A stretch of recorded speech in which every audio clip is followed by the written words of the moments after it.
The Cowboys come up with a 40-burger performance, and my compadre from NFL Game Day Morning, Steve Mariucci, is here in person for Mondays with Mooch. How are you, Moochie? I'm good. That used to be such a great rivalry, Rich.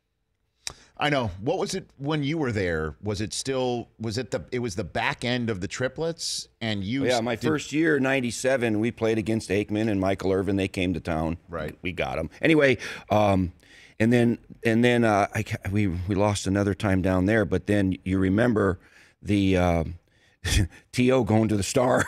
That kept that whole rivalry going pretty big. Remember? Now again, we've discussed this before, but not in a while. Where you watched it unfold, right? You were wondering where the hell was he running? Is that what happened when you were watching in real time of him running to the Star? He went to the Star twice. Yes, I know that. So the first time he did it, I didn't see it because I'm not watching him go to the Star. I'm getting high-fiving guys. I'm getting the field goal team or the extra point team on the field, that kind of thing.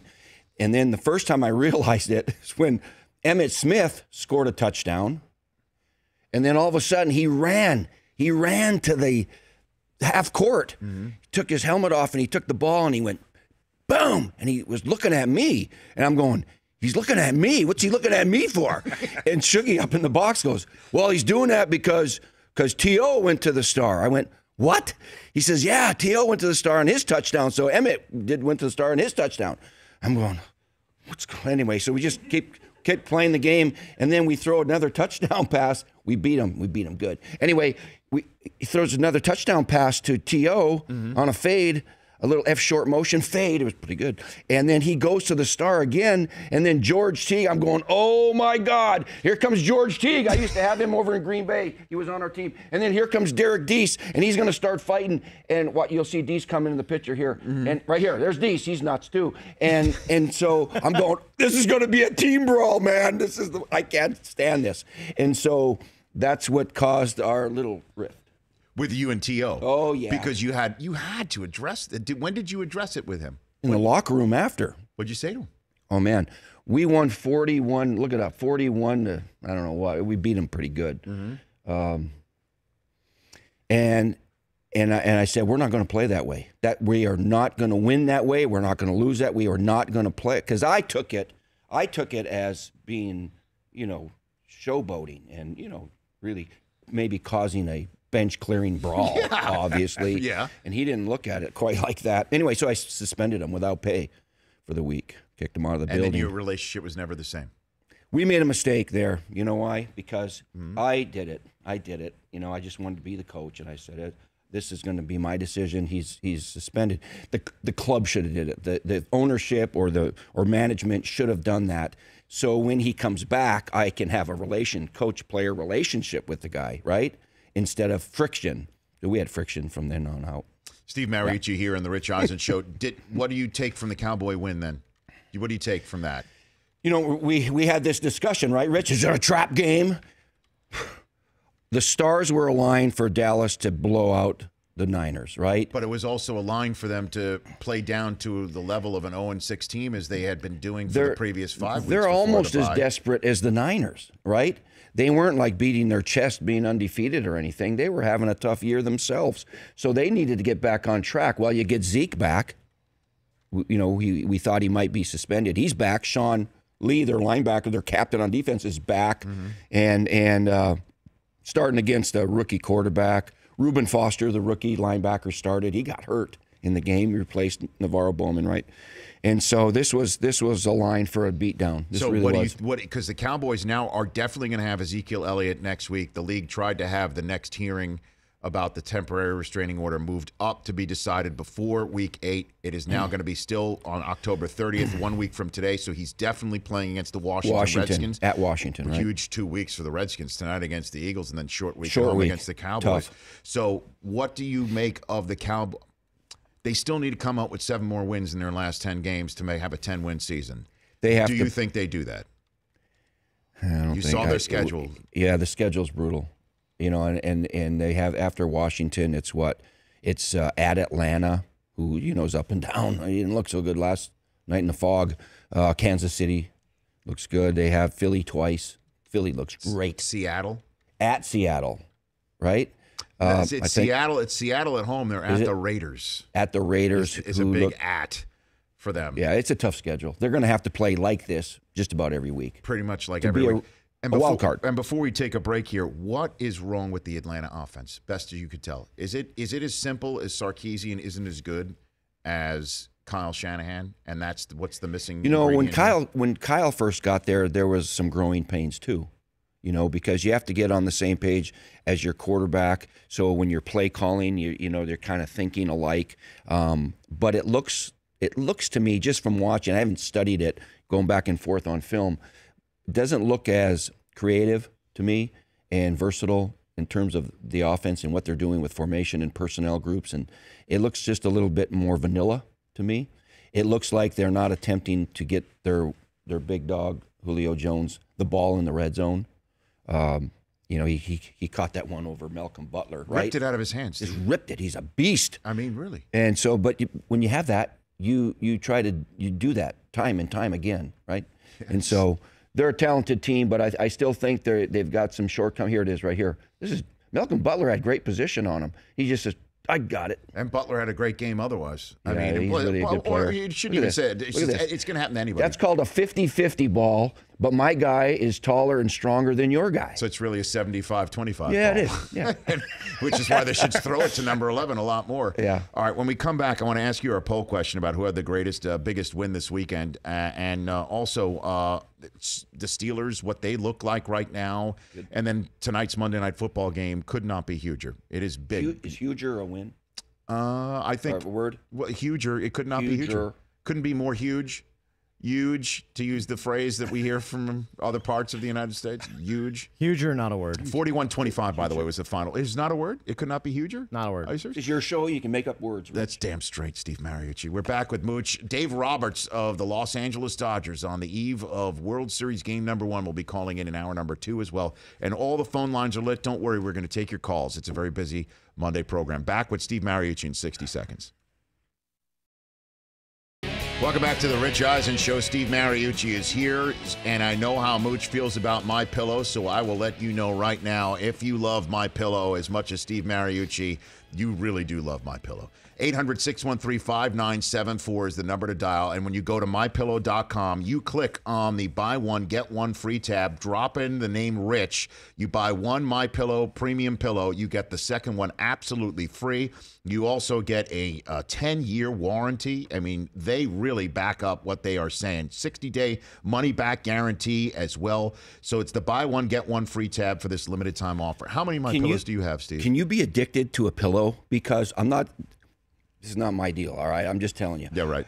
First of all, I bought it because, the guy's from Minnesota. Anyway, so then I got it was too big and puffy. I was like, I can't sleep. So I got the next one down. You get them different, firmness. Is that a word? Yes. And so I got the second one down. Loved it, okay? So I got one for my house up there and then my beach house down here. Yes. I got them everywhere, Rich. And when Gail and I went up to Tahoe for the 4th of July, yeah, I took my pillow. Mooch's pillow. No, it's not. You're addicted to a pillow. Right? I can't sleep anyway, so I got to have all the help I can get. So I took the pillow with me. Let Mooch's pillow be your pillow at mypillow.com. Again, the promo code Rich. I knew you'd love it. So I know we had dinner prior to the Rams 49ers game when we were all up there. You were talking your ear off about MyPillow. You said they were in every single guest room in your house, right?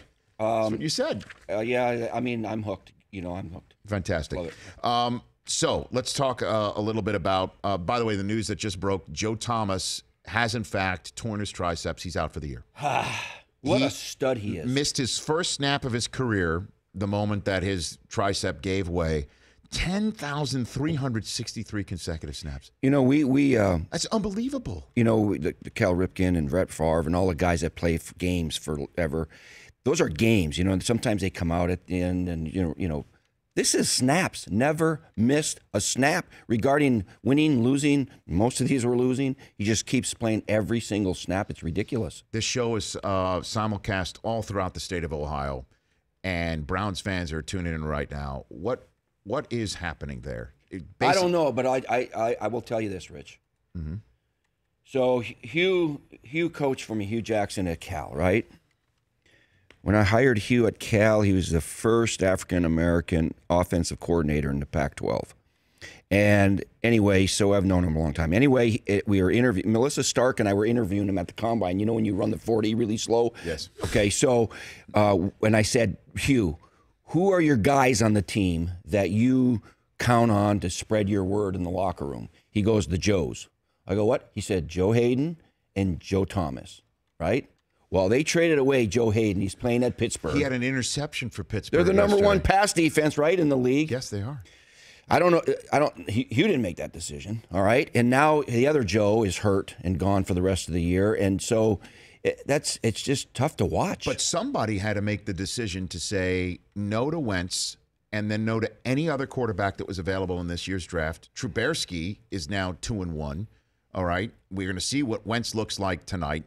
Deshaun Watson is a revelation to the point where you're wondering how in the world did Bill O'Brien say, let's go with Tom Savage to start the season.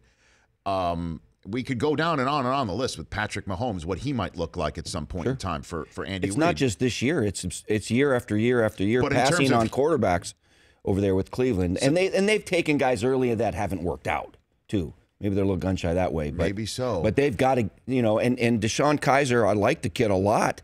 But he starts, he gets yanked. He starts, he gets yanked. I mean, that messes with your brain. What do you think? Who's the best team in the AFC right now? Patriots, Steelers, or the Chiefs have lost 2 in a row? You saw them in person in Oakland last week. What do you think, Steve? I like the Chiefs a lot. A lot. They're terrific on offense, which hasn't been the case in Kansas City, right? They've been kind of like, don't screw it up on offense, but now they're pretty darn explosive. It's their defense that is a little vulnerable at times. The left side of their secondary has been picked on. People play away from Marcus Peters and that side, but they're always going to be right there. They've beaten the Patriots already. The Patriots can beat anybody on any given day. Big Ben is back. The Steelers are as good as anybody. So, do I have to pick one right now? Why do we do that? Because it's sports talk radio and simulcast, and we do this. But at least if this was game day morning, I'd have to put a topic bar at the bottom of the screen, which forces you to answer. I know it. At least we're not doing that. That's the thing. Going from coaching, Rich, to television, which I just kind of like, because you have to pick a winner. You have to pick a Super Bowl. Yeah. It's like, and a coach, they'll never do that, or pick a score or guarantee. You just say, let's play. No, but I know your style here, so you're avoiding. You're avoiding. This is avoidance. This is avoidance. You watched the Champs play last night and beat the brakes off of a team that did beat the brakes off. It wasn't even close, And it was a shutout for a long time, and it was so. Right now, what have you done for me lately? The latest good-looking team was the Patriots. Okay, so then let's do some quick hitters then in the few minutes we have left with Steve Mariucci. Packers in trouble? Yes or no? Yeah. Okay. Hey, let's go back to that Packer thing. Sure. Did you see Bart Starr on the sidelines? Yeah. Love that guy. I know. So when I was the age of your kids, so I became a Packer fan, right? And you saw some pictures where I was getting autographs from those guys, and Bart Starr and Paul Hornung and Willie Wood and all those guys. So on my 60th birthday, yes, I'm over 60, all right. I had dinner with our wives with Bart Starr when he was in San Diego. It was like a way better than any bucket list I could think of. Dinner with Bart Starr, and he was getting stem cell treatment. He had some strokes. I love that guy. So you picked up the check, right, Steve? Yes. Okay. Yes, I did. Just want to make sure. Yes, I Just did. want to make sure. But he was so gracious to everybody. Dutch with Bart Starr in the restaurant. Everybody knew him. Everybody. Well, look, I mean, Bart Starr's resume reads, MVP of Super Bowls 1 and 2. That's akin to the sports version of landing on the moon, like Neil Armstrong. It is. It's the Neil. It's like that's the same resume. As good as he is a player for sports, then he coached the Packers for a lot of years. That's right. But forget all that. He is the gentleman of the universe. He is unbelievable. So the Packers are in trouble. Who wins that division? Is it the Vikings at 5-2? Probably the Vikings without Dalvin Cook. Right? But maybe with Teddy Bridgewater. Do you make that move, by the way? Let's say the Vikings, we all know they're going to go to London and beat the brakes, to use your phrase, off the winless Browns. They'll be 6-2. Teddy's fine. Do you put Teddy in there at a 6-2 team with what Case Keenum's doing? Or what? Not yet. Okay. Not yet. I was there at training camp, and he crashed our set because I had Teddy on Game Changers. I've known him for a long time. Great kid. And he's not ready yet. but he's getting there. They didn't know if he'd walk straight, Rich, let alone play football again. Incredible. So let's not rush him back, and Mike Zimmer won't do that. But let's just keep going with Case Keenum, and Teddy is over here getting better each day. Okay. Who is the best team in the NFC? In the NFC, I think the team that we're going to see tonight. Again, it's like because of last game with Fletcher Cox came back, the Philadelphia Eagles, they have weapons galore for Carson Wentz. And Carson Wentz is a beast, by the way. And that defense under Jim Schwartz. Jim Schwartz is a heck of a coach. That Fletcher Cox is no joke. He's a beast. He made a difference last week. That's how you stop the run on the way to the quarterback. That's how you win in this 21st century. They might have the best team in the NFC, and they might continue to do that. And they got it rolling over there. Who do the Rams have to beat for you to believe that? Seahawks? You know what? About them. They're 5-2. So when we did the highlight show, last night when you were gone, I had to work later and all that. So Mooch's man of the day, it was Sean McVay.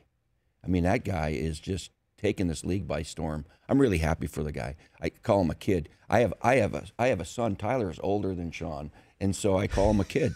And he's really doing it. Well, I mean, and Wade Phillips. That was as a head coach, Rich, you have to hire your staff. You have to mix and match personalities that fit like a little team, right? And the hire of Wade Phillips was huge for him. So who do the Rams have to beat for you to believe that they are for real? Is it the Seahawks? Do they have to go into Seattle and avoid a season sweep for that to happen? Yeah, they got to throw it to somebody for a touchdown to win the game, and he's got to pull a Sharpie out of his sock and just say, "We're here. We're here to stay." You're still scarred from that experience. No, that was pretty funny, actually. I thought.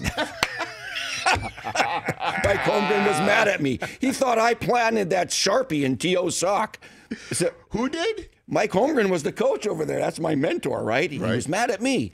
And so I didn't know about the Sharpie in the sock. Look at me. I'm like Marshall Falk. I don't wear socks today. Right. And so I didn't learn about it till the press conference.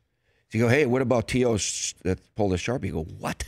Because I'm not looking at T.O. after he scores. I'm getting guys. We're going for two. Yeah. And so he just stops on the bus on the way to the airport because we were at Seattle. T.O.'s back there. I'm right here, and I said, "Stick around. Let everybody get off. I want to talk to you." So everybody gets off to go to the plane. So it's me and it's T.O. And I turn around. I go, "T.O., did you really pull a Sharpie out of your sock?" He went, "Mm-hmm." I go, "Who gave you the Sharpie?" "I'm not telling you that." So he didn't want to throw it to this day. Do you know who the Sharp? He won't tell me. I'm sure it's some little kid manager, right, that gave it to him. Okay. I want to know who has that ball. Oh, it's his financial advisor. Ball? He signed it for his financial advisor and gave it to that person in the stands. Right? Yeah, that's what he. okay. Yeah, he knew who he was signing. I thought it was for like a kid or something. No. Random dude has it. That I do know. I do want to take a break, and I know that you wanted to get down the 405 real quick, but we have a special guest who's on the phone line. That's who when we come back. It is Izzo, man. Yeah, he called it. You better tape your ankles. All right. For more Rich Eisen Show, tune to Audience Channel 239 on DirecTV or download the Rich Eisen Show app.